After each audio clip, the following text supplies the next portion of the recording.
Summer vacation. Sobrang excited ka. Hindi para maglaro at para magsaya, kundi para magpatuli. Sabi mo sa sarili mo, hindi matatapos ang bakasyon na to na hindi ka magpapatuli. Pagod ka ng makantsawan, pagod ka ng asarin.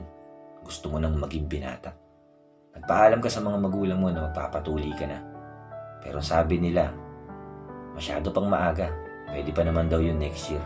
Pero desidido ka na. Nagpumilit ka hanggang sa napapayag mo sila. At dahil nga feeling mo malaki ka na, hindi ka na nagpasama sa tatay mo.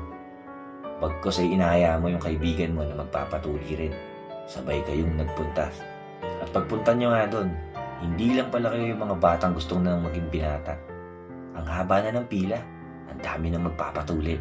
Nagkahalong pagkasabik at kaba ang naramdaman mo. Parang gusto mo nang umatras sa kada makakadinig ka ng sigaw. Sabi nila hindi naman daw masakit, para kagat lang ng langgam.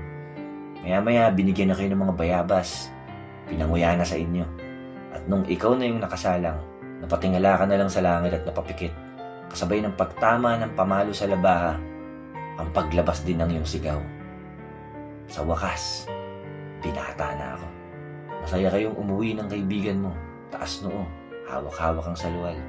Para bang galing sa laban at sa gera. Sa wakas, hindi na nila kayo makakantsawan. Nakakatawang isipin dati, no? Na nagiging basihan natin ng pagkalalaki ay kung tuli ka na o hindi pa.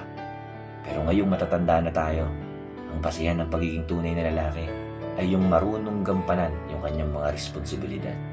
Dahil ang lalaking tumalikod sa kanyang pananagutan ay mas supot pa sa mga batang hindi patuloy.